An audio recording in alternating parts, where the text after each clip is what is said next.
বাংলাদেশের মানুষ নিরাপদ আর 11 দলীয় জোটের কাছে।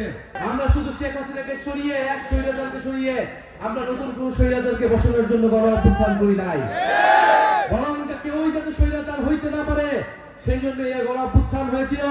সেই জন্য আমরা দাবি তুলেছিলাম রাষ্ট্র সংস্কারের নতুন বন্দোবস্তের। কিন্তু একটি দল প্রথম থেকে সেই সংস্কারের বিরোধিতা করে গিয়েছে। তারা ফ্যাসিবাদী আমলে 31 দফা দিয়ে রাষ্ট্র সংস্কারের প্রতিশ্রুতি দিয়েছিল জনগণের কাছে, কিন্তু 5ই আগস্টের পরে দেখলাম তাদের সেই প্রতিশ্রুতি নাই, বরং তারা জাতির সাথে প্রতারণা করে সকল সংস্কারের বিরুদ্ধে নোট অফ ডিসেন্ট দিয়েছে। পদ্মা সেতু, মেট্রো রেল এবং এলিভেটেড এক্সপ্রেসওয়ে নির্মাণের গর্বিত অংশীদার বসুন্ধরা সিমেন্ট। ফলে আপনারা মিলিয়ে নেবেন কে কি কমিট করে এবং কে তার প্রতিশ্রুতি কতটুকু রক্ষা করে। কেউ কথা দিলে তো কথা রক্ষা করতে হবে। শেখ হাসিনার সময় যে কথা দিয়েছিল রাষ্ট্র সংস্কারের 31 দফা, সেই 31 দফার কোনো কথাই তারা পরবর্তীতে রাখে নাই। এবং আগামী নির্বাচনে যদি তারা জয়ী হতে পারে তাহলে তার একটি কথাও তারা কখনোই আর রাখবে না। তারা এখন নতুন নতুন করে কথার ফুল ঝুড়ি দিচ্ছে। আমরা এরকম কথার ফুল ঝুড়ি শেখ হাসিনার মুখে আওয়ামী লীগ বলে অনেক শুনে এসেছি।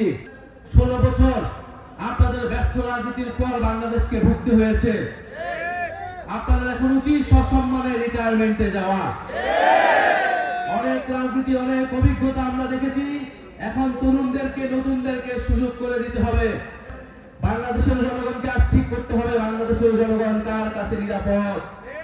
যেই দলের কাছে তার নিজের নেতা কর্মীরাই নিরাপদ নয়, যেই দলের কাছে তার প্রতিদ্বন্দ্বী অপর পক্ষরা নিরাপদ নয়, যেই দল হত্যার রাজনীতি করে ক্ষমতায় যেতে যাচ্ছে তার কাছে বাংলাদেশের 20 কোটি মানুষ নিরাপদ নয়।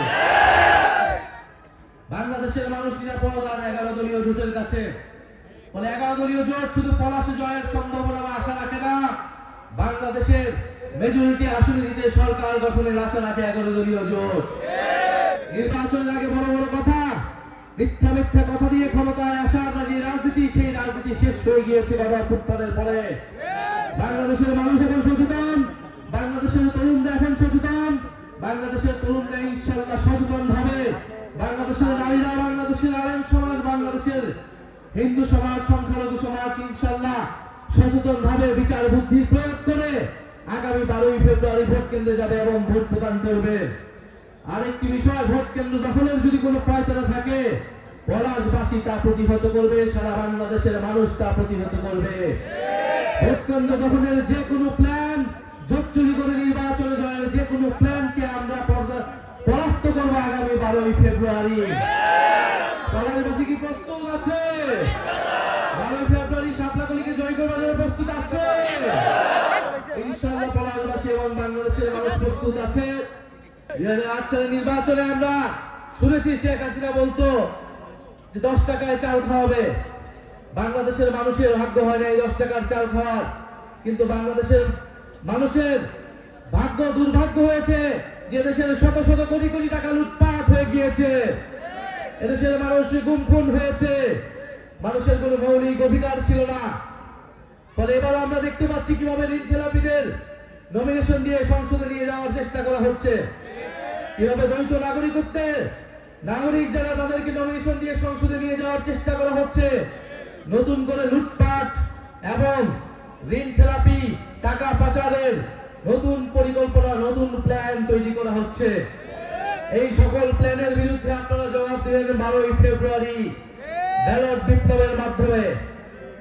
প্রিয় পলাশবাসী, আমরা বলতে চাই আমরা কোনো মিথ্যা প্রতিশ্রুতি দিয়ে রাজনীতি করতে চাই না।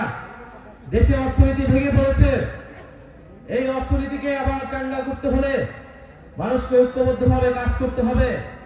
শিক্ষা, স্বাস্থ্য এবং কর্মসংস্থান এই 3টি সেক্টরে সবচেয়ে গুরুত্ব দিতে হবে এবং এর জন্য দেশের যে দুর্নীতি এবং দুর্বৃত্তায়নের রাজনীতি আছে সেই রাজনীতিকে আগে চিরতরে বন্ধ করতে হবে।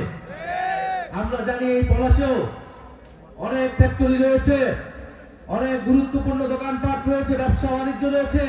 এই পলাশ একটা সম্ভাবনাময় জায়গা, কিন্তু এই সম্ভাবনা সকল কিছু নষ্ট হয়ে যায় সেই দুর্বৃত্তায়নের, সেই দুর্নীতি, সেই চাঁদাবাজি রাজনীতির কাছে।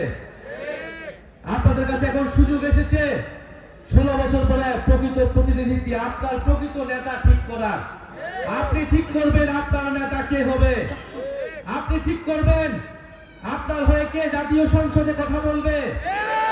আপনি ঠিক করবেন যে কে আপনার আশেপাশে সবসময় থাকে, কে আপনার কাছে দেওয়া প্রতিশ্রুতি সবসময় রক্ষা করবে।